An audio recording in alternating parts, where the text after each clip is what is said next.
Astăzi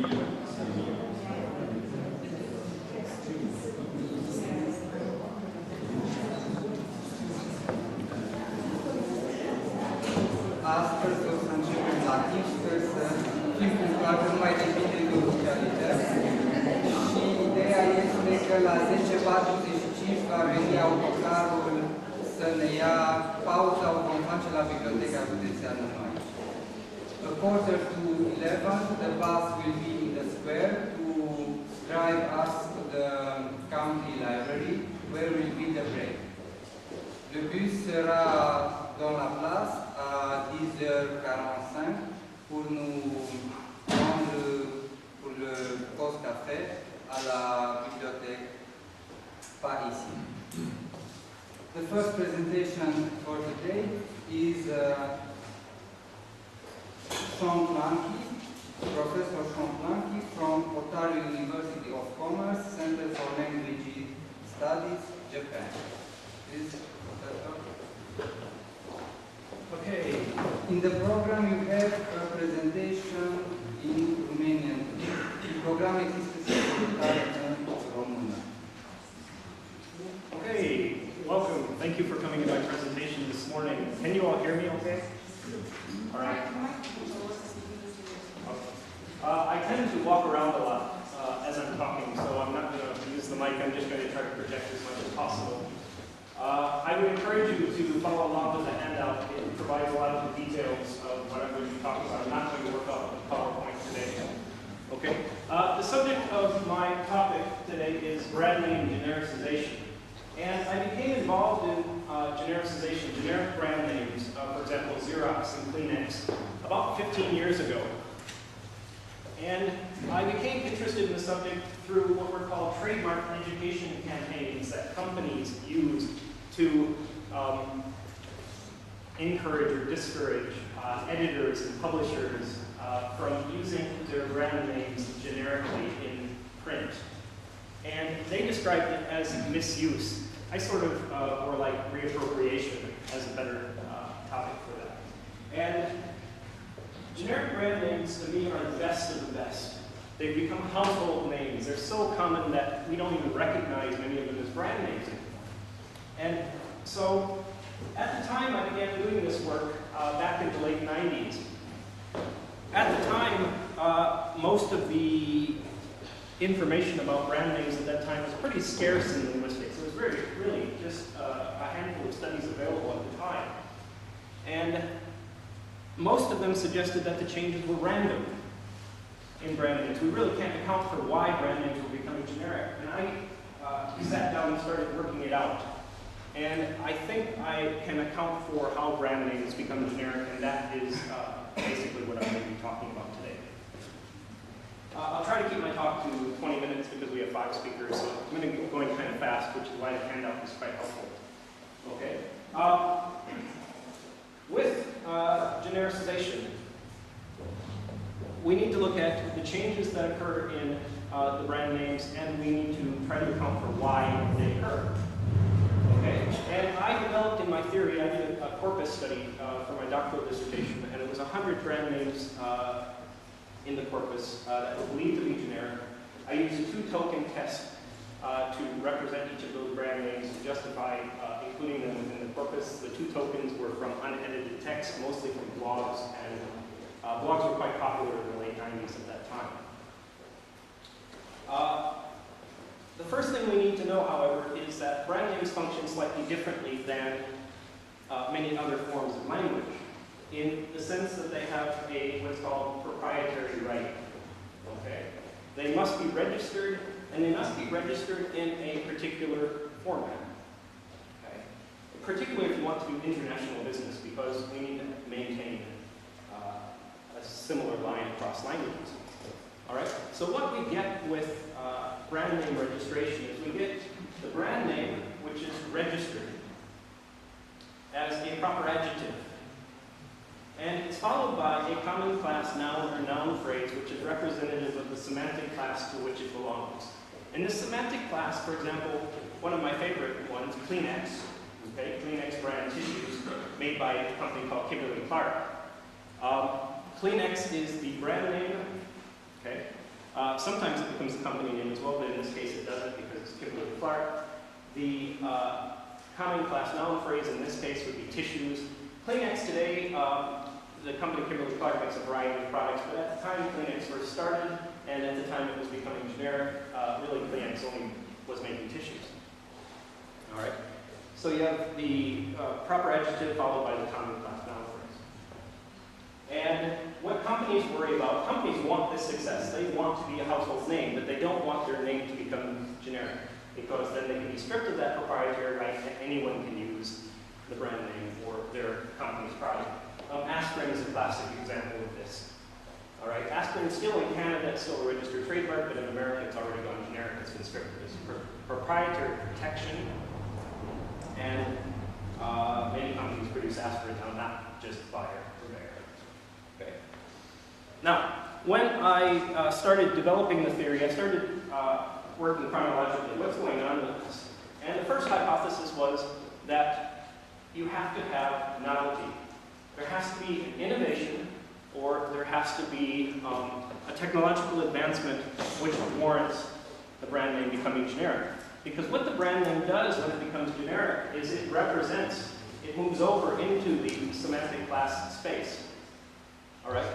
And it occupies a space which functions as basically a zero. All right?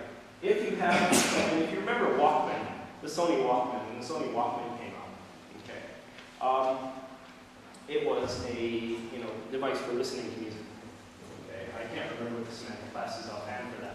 But when it came out, nothing like it existed. So it filled that gap right there, filled that space. Even though under the registration you get the brand name followed by the semantic class, all of the money goes into the advertising. It doesn't go into the semantic class noun phrase. So it just makes the jump immediately. Okay. Google search engine. Okay. Google search engine. All right, Google made that jump fairly fast. Which brings me to my second point. If the brand name is shorter or easier to articulate than the noun phrase that has been created to represent it, the semantic category, then of course it's going to make that jump.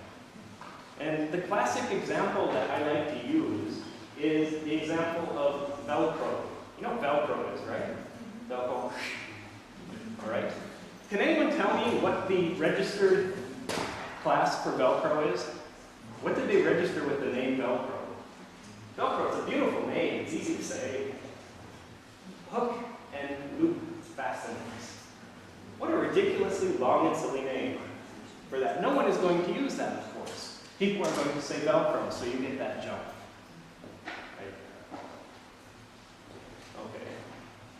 And in my data, in the corpus, in every case, looking at it at the syllable level, in the morpheme level, in all cases, the generic brands were shorter than their corresponding noun phrase that went along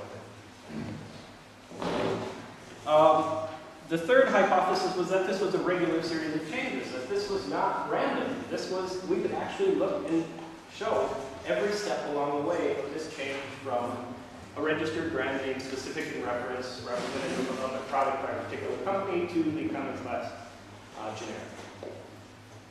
And the fourth and final hypothesis was what's called the single association hypothesis. For a brand name to become generic, it can only have a single semantic association associated with that name. Okay? Kleenex, tissues. Okay, Xerox, at the time was photocopiers. It's become extended, it's broadened further to copies in general. Right around the corner here we have a Xerox shop. I'm pretty sure there's not a Xerox photocopier inside the shop, which suggests to me that in Romania as well we had the same thing happening. Velcro, of course, that's all they do. Walkman at the time was that single product. iPod is a single product. Okay. We have a lot of different examples of this kind of thing happen. Scotch tape is a classic example from English. Bic ballpoint pens, they were a single kind of pen at the time. For genericization to occur, we must have that. Okay. And compare that, for example, to a company that makes a wide variety of products. And I like to use fashion houses for this. Okay, you'll never see a fashion house go generic because they make accessories, they make shoes, they make perfume, they make all kinds of things. You can't attach a single association to the name. Okay?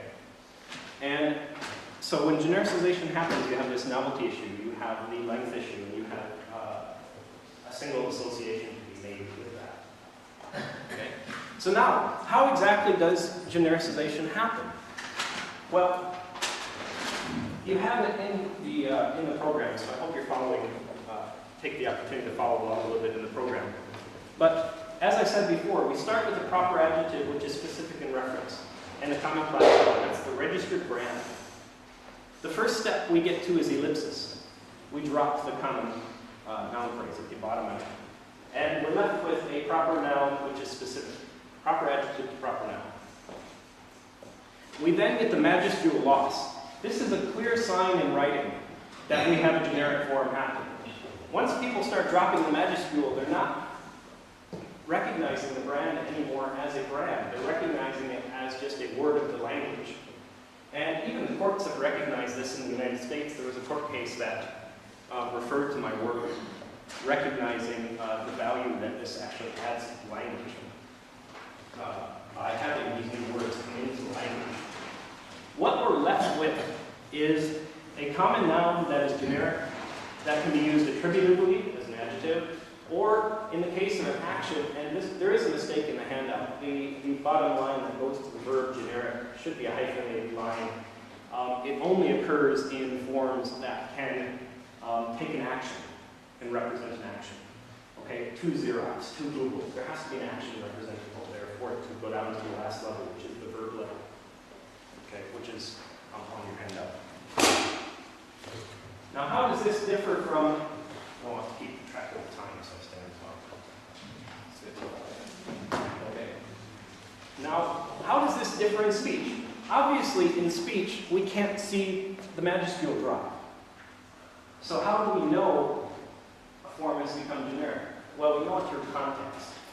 Okay, contextually, we know it. Okay, for example, take a simple dialogue. A common thing that happens, we go out here to the cafe, and if this were in America, I would say, yeah, give me a Coke.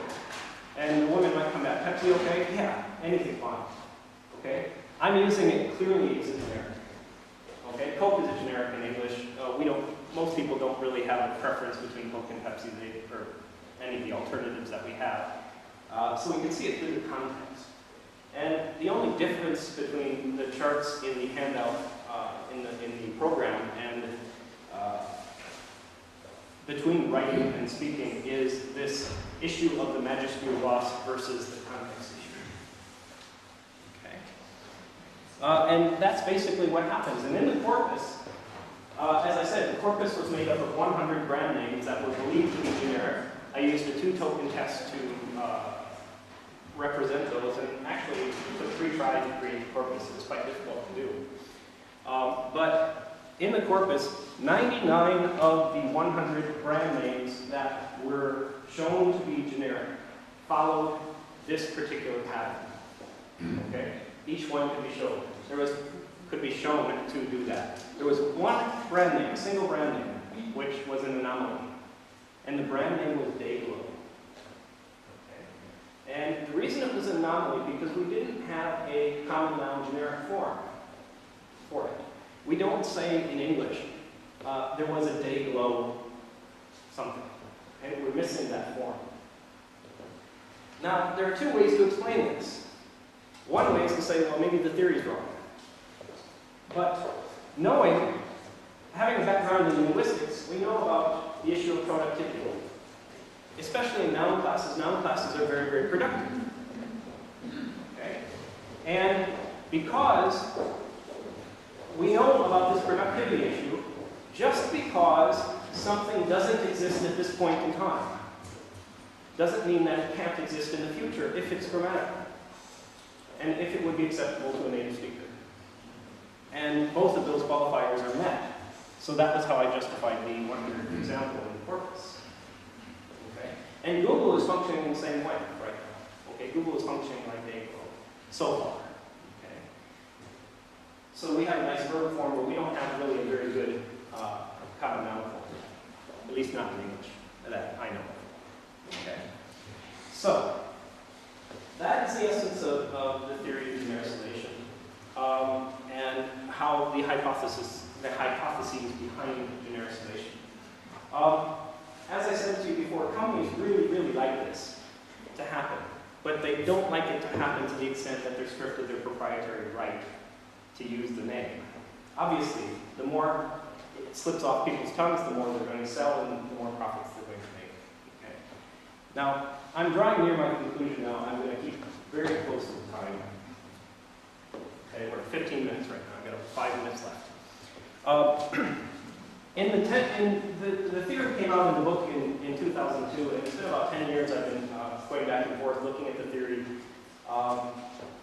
and reconsidering it. And what has struck me most interestingly is how brand names are formed. And I'm really, really very interested in how they're formed and what's going into the branding process, because the brand names that do become generic, as I said, are the best of the best. And as I walk down the streets, I'm often looking at the signs for company names and looking at the brand names and thinking about this, how do they do this, and is this appropriate, is this the best way to do this? And two forms I want to talk about in conclusion. One is Google, which, as I said, has clearly become generic. Many, many people will, they'll Google something. Okay. I don't know about this problem, I'm going to go Google it. Okay. Which is prototypical of brand name genericization to me, except for the fact that it just is missing a form principle. And the second and final form is a form I'm going to talk about. It's actually a company name and a brand name. It's called Muji-Yo. Okay. In your handout, you can see the 4 Japanese characters, and I want you to look at those 4 Japanese characters for Muji-Yo. The first character means un, or not. The second character, which is G, pronounced G, is representative of brand or printed. So this is unbranded. Okay, third character means good. The fourth character means products. Okay, and Muji makes all kinds of products. And this is not a generic form, this is just an observation, okay, of what can happen in forming your brand name and the law of unintended consequences. Okay. Sometimes you can create the best brand name in the world, and if something goes wrong, you won't be able to anticipate it. And Muji-Yohin, unbranded good items. Well, I was traveling in Tokyo last February on the Yamanote line, which goes around Tokyo. And of course, Tokyo is a beautiful, big city, neon everywhere. And we got to a stop, and I was with a friend of mine, and we looked up, and here on the top of this building was a giant sign with letters as big as I am, with Muji-Yohin. Except, one of the lights had gone out.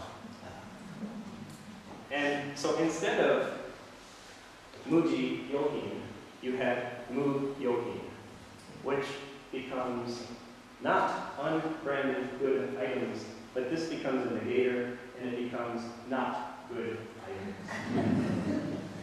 And I'm sure this was not what Muji had intended. And since I saw that last year, actually Muji has started rebranding itself and dropped the Yohin just down to Muji. Okay?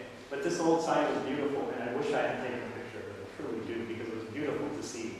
And it like lit a spark in my head about what can happen, what can go wrong with branding. So I will leave you with that. I want to thank you for the opportunity to talk to you today about genericization. I love this topic, and I hope to talk to some of you about it